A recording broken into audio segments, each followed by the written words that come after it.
দর্শক বন্ধুরা, এই সময় দাঁড়িয়ে আমরা আমাদের লঙ্কা গাছগুলোর কি পরিচর্যা নেব যাতে আমরা প্রচুর পরিমাণ গাছ থেকে লঙ্কার ফলন নিয়ে আসতে পারি। অনেকের মনে প্রশ্ন, গরমকালে লঙ্কা খুব একটা ভালো হয় না, শীতকালেই ভালো হয়। তা এমনটা কিন্তু নয়। আমরা যদি গাছকে সঠিক পরিমাণ যত্ন নিতে পারি তাহলে আপনাদেরও গাছগুলি এইরকম পরিমাণে ঝাঁকড়া হয়ে উঠতে বাধ্য।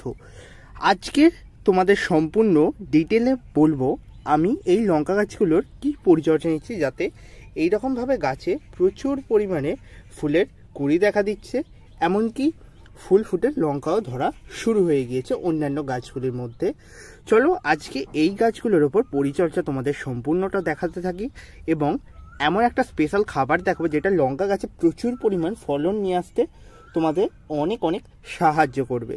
ধৈর্য ধরে ভিডিওটা দেখার জন্য প্রত্যেককে অনুরোধ করছি, কারণ এই ছোট্ট ভিডিওটা যদি তোমরা দেখে নাও তোমরা বাড়ির ছাদের মধ্যে বা ফাঁকা জমির মধ্যে খুব সহজে লঙ্কা চাষ করে নিজেদের বাড়ির প্রয়োজনীয় লঙ্কার চাহিদা খুব সহজেই মিটিয়ে ফেলতে পারবে।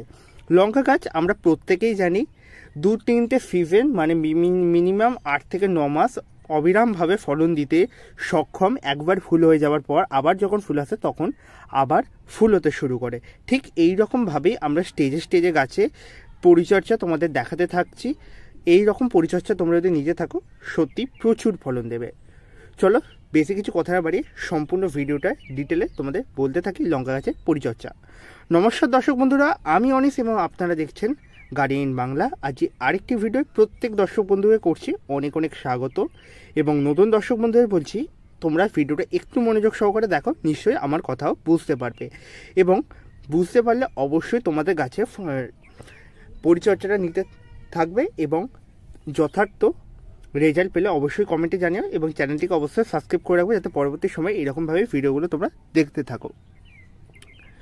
লঙ্কা গাছ আমরা যেমনটা বললাম, প্রথমত লঙ্কা গাছে রোগ পোকার সমস্যা প্রচুর হয়। এই যে পাতা কোঁচকানোর সমস্যা, এই সমস্যার জন্য অনেকে লঙ্কা গাছ করাই বন্ধ করে দিয়েছো, কিন্তু লঙ্কা গাছ একটা খুব সহজে হয় এরকমই একটা গাছ যেটা আমরা বাড়ির ছাদের মধ্যে খুব সহজেই করতে পারি। অল্প কিছু যত্নের মধ্যে দিয়ে আমরা বাড়ির ছাদের মধ্যে খুব সহজে লঙ্কা গাছ করতে পারি। এরকম গ্রো ব্যাগের মধ্যে বা এরকম ফেলে দেওয়া প্যাকেটের মধ্যে, যেগুলোর মধ্যে আমাদের ধরো তেল এলো, চাল এলো, আটা এলো, এরকম প্যাকেটগুলির মধ্যে আমরা খুব সহজেই এরকম লঙ্কা গাছ করতে পারি। আর লঙ্কা গাছের জন্য স্পেশালি তোমাদের এই গাছগুলো আমি গতবার বসিয়ে দেখিয়েছিলাম মাটি তৈরি নিয়ে, সেখানেই আলোচনা করে দিয়েছি। সেই ভিডিওটা না দেখে থাকলে অবশ্যই দেখে নিও। চলো লঙ্কা গাছের এবার তোমাদের প্রথমত যে পরিচর্যাটা বলবো সেটা হচ্ছে লঙ্কা গাছ একদম আগাছা পছন্দ করে না। লঙ্কা গাছের গোড়ায় যখনই আগাছা জন্মাবে সেখান থেকে বিভিন্ন ধরনের রোগ পোকার সমস্যা দেখা দেবে। তো আমার মাটির মধ্যে দেখতেই পাচ্ছ কোনো ধরনের আগাছা নেই, শুধু একটা লাল শাকের গাছ বেরিয়েছে। এটা মোটামুটি আরেকটু বড় করে তুলে নেবো খাওয়ার জন্য, তো অন্তত এটা তো রেখে দিচ্ছি কারণ এটা সবজির মধ্যে একটা পড়ছে। তো আর অন্যান্য কিছু পরিচর্যা বলতে গেলে টাইম টু টাইম আমরা গাছকে জল দেবো।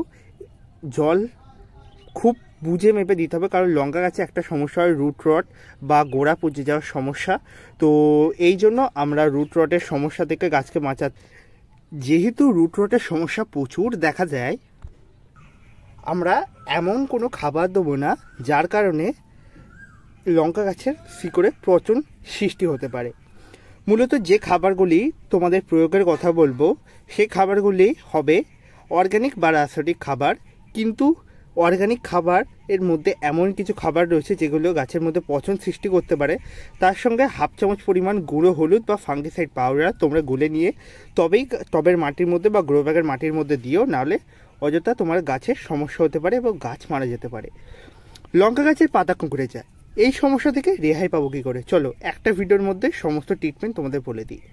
লঙ্কা গাছের পাতা কোঁকড়ানো সমস্যা অনেকেই লক্ষ্য করবে, কিন্তু আমরা যদি গাছকে সকাল বিকাল 2 টাইম স্নান করিয়ে দিই এই সমস্যা থেকে অনেকটাই মুক্তি পাওয়া যায়।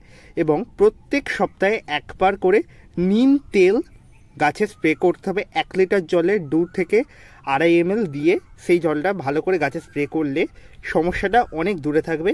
এছাড়াও যারা মাকড়ের জন্য এই পাতা কোঁকড়ানোর সমস্যাটা হয়, পাতা উল্টে দেখবে পাতার নিচে যদি কোনো ধরনের মাকড় থাকে, মাকড় বাসা বাঁধে, সেই মাকড়গুলোকে মেরে দেওয়ার চেষ্টা করবে বা জল স্প্রের সাহায্যে তাড়িয়ে দেওয়ার চেষ্টা করবে। এই কাজগুলি করতে পারলে গাছের সমস্যা থেকে অনেকটাই মুক্তি পাবে। খাবারটা নিয়ে দেখিয়ে দিই খাবারটা কি। এখানে খাবার নিয়েছি, এখানে মূলত আমি দুটো খাবার ইউজ করব। সাদাটা হচ্ছে ইউরিয়া এবং লালটা হচ্ছে মিউরেট অফ পটাশ। এই দুটো খাবারই গাছের এখন সম্পূর্ণ দরকার। ইউরিয়া সার গাছের বৃদ্ধিতে অনেক অবদান রাখে, আমরা প্রত্যেকেই জানি, এবং পটাশ সার গাছে ফুল নিয়ে আসতে এবং সেই ফুলগুলোকে ফলে পরিণত করতে এবং গাছে টিকিয়ে রাখতে অনেক অনেক সাহায্য করে। এই দুটি রাসায়নিক খাবার আমরা একসঙ্গে মিশিয়ে নিয়ে গাছে প্রয়োগ করব। তো ভালো করে আগে মিশিয়ে নেব। যেহেতু রাসায়নিক খাবার পরিমাণটা তোমাদের লক্ষ্য করা দরকার, কারণ রাসায়নিক খাবার যদি আমরা একটু কম বেশি বেশি যদি দিয়ে ফেলি তাহলে সমস্যা দেখা দেবে, কম দিলে কোনো সমস্যা নেই। তো এই ইউরিয়া সারের মধ্য থেকে আমি একটা গাছের জন্য জাস্ট এতটা খাবার নেব, নিয়ে এই যে টবের মাটির মধ্যে পুরোটা ভালো করে ছড়িয়ে দেবো। এই খাবারটা আবার রিপিট হবে 15 দিন পর। ঠিক এই গ্রো ব্যাগটিতেও সেম কাজটি করব।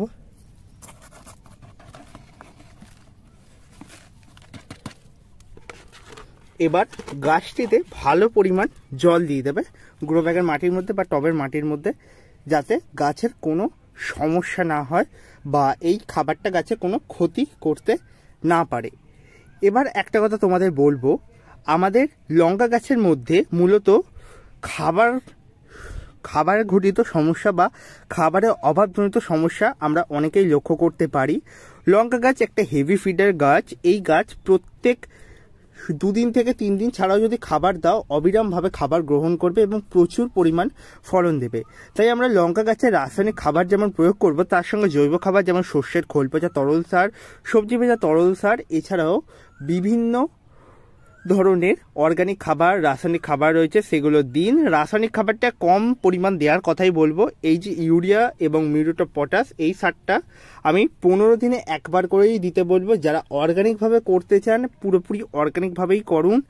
শুধুমাত্র গোবর সার বা ভার্মি কম্পোস্ট এছাড়া বায়ো পটাশ এগুলো প্রয়োগ করে অর্গানিকভাবে আপনারা খুব সহজেই করতে পারেন। তো এই সমস্ত অর্গানিক সার সমস্ত সময় তো আমার কাছে থাকে না, তাই আমি রাসায়নিক খাবারও গাছে প্রয়োগ করে থাকি এবং জৈবভাবেও কিছু কাজ করে থাকি।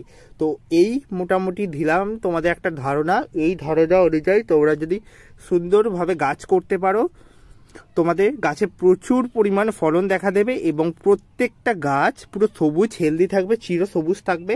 আর লঙ্কা গাছে একটা সমস্যা প্রত্যেকেই লক্ষ্য করবে, বেলার টাইমে জল টান বা জলের অভাব ঘটে।